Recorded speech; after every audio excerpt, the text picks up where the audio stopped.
Okay, so that was a fun camera malfunction. Let's see. Okay, so someone needs to go to a clinic about a baby or pregnancy. It's a divine encounter. Playing over bad experiences in your head. Maybe being an alcohol enthusiast. Thinking about a Monday morning opposed to a grand rising on a Monday. But, you know, it's because people were sus and low-key tight and envious of certain actions or experiences. And they were told to proceed with caution. And that caution ended up having someone black out maybe a Gemini, or black out a Gemini energy, not really have the good and bad on both sides, but kind of just have a level of secrecy and slideness, right? Pretty please, we're getting here like a sense of begging, but they aborted mission, and they're cloaked up in the 5D, so they don't have to worry about anything happening after that, which is good. That's healthy. That is healthy for you to be able to participate in your divine healing process and not have the whole world, you know, constantly remind you of what's going on. So this purple in reverse, you know, we're lacking regality. You know, someone in an SUV or truck is not living up to their divine light. Now why are they living up to their divine light?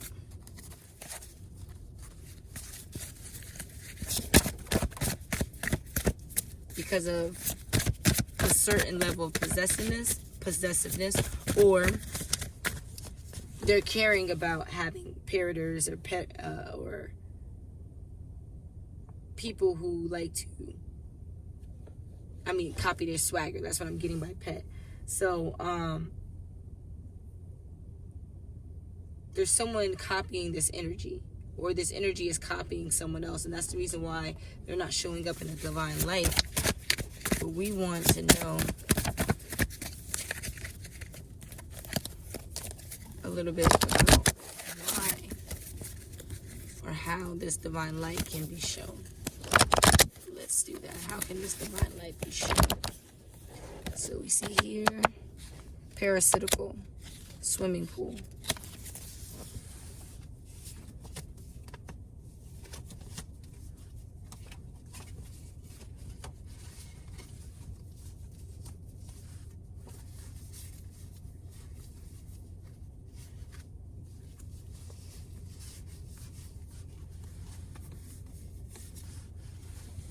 I know I just took like a little hiatus because then you have caregiver of children. These were all flipped up.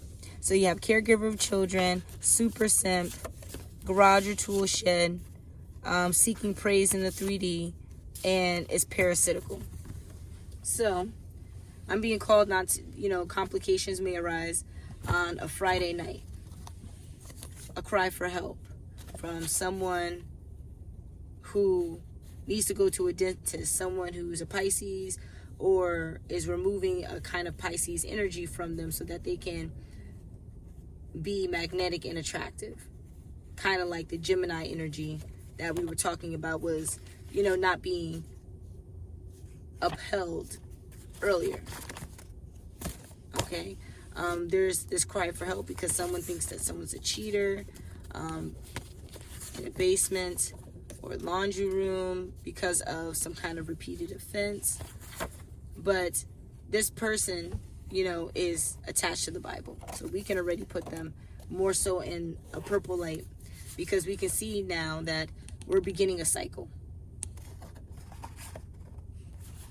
And this beginning cycle where these complications may arise, a true crime might be committed. And that might be the lack of health, the lack of love, people, being quiet, removing themselves, feeling detached emotionally, kind of being pissy. That could be how they go through their healing process, their detoxification. But it's beginning a cycle. And it's a good cycle. It may not be a cycle where they're excessively motherly, but it could be a cycle where, maybe they're more of a student learning. Someone's going to get diseased or ill.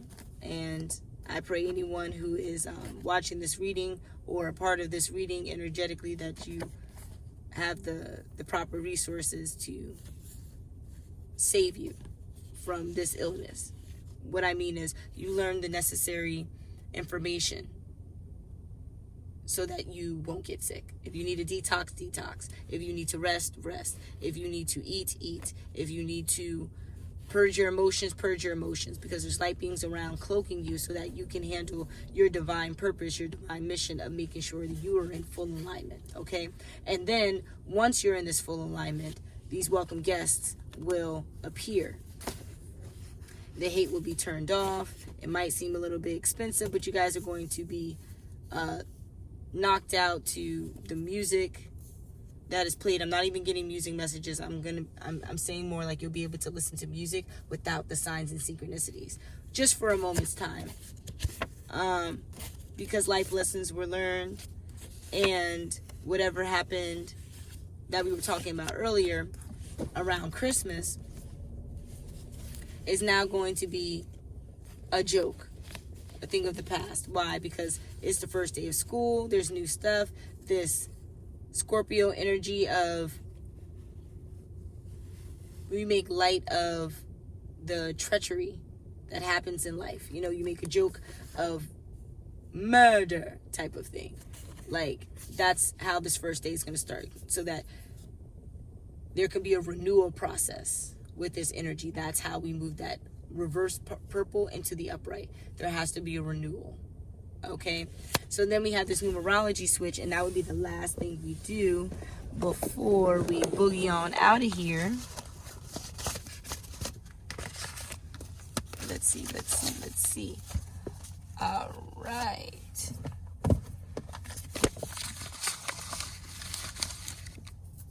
We have 3, 3, 3, 3, 3, 3, 3, 3, 3, 3, 3, repeating like this. So you can call on your angelic realm, your ancestors and guides. They're there to assist you with whatever you need help with, whatever information you need, whatever steps you need orchestrated for you to help you along this process. They're there. You just have to call on them. But because it's in this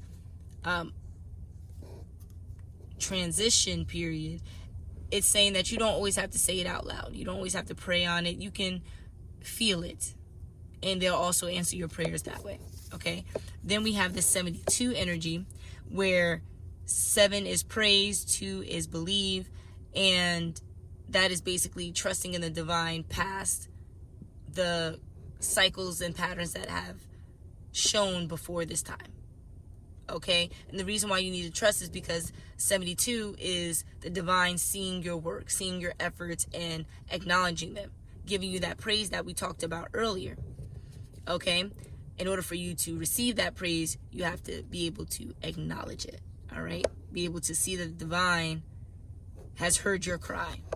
Okay, and then this 37, that is all kind of weird, where this 3 is up top, is recognize help. So you recognizing that the divine is orchestrating this, but they'll also see that the 7 here with the praise is not only the divine, okay? Because the 3 already symbolizes the divine. When it's paired with a 7 in any regard, it's symbolizing the divine nature of an energy that is present around you. So for example, friends, we talked about soul community. This could be contingent with your soul group. But then we have 3 and 7 together, which is 10. 10 is seek truth. It's also the number of completions. And in those completions, the divine is requiring you to ask what the next steps are. Okay? Now this completion could be with this energy. But we have to see where this 356 takes us. Okay? So it's not 365, so we're not talking about a year-long experience, but we're talking about something that in energy takes time. May not physically take time, like, again, 365 days, 365 minutes, 360. No, we're not talking about that. We're talking about 356, to where if our dyslexia just glanced at this, we would assume it's something so completely different than what it is. Why? because 365 has a completely different numerology attached to it than 356, even though it's the same numbers. We have the 3 recognizing help, 5 is change, but it's also obey, and then you have 6, which is abundance, but it's also the number of materialism. So if we have the spiritual on one side, the material on the other side, and you have this change in the middle, it is telling you to refocus your priorities from the spiritual to the physical, which is usually opposite. The spiritual is telling you that the physical needs to change, 365, but not here. It's telling you that you need to change certain outlooks that involve you in the material world a bit more, so that you can order your steps in divine word. Okay, and on that note, I will call this a quits, like we're calling it quits on this poor behavior, so that this new beginning cycle can commence with this leap of faith, and this regality can truly develop. Okay, and until then, I'll see you soon.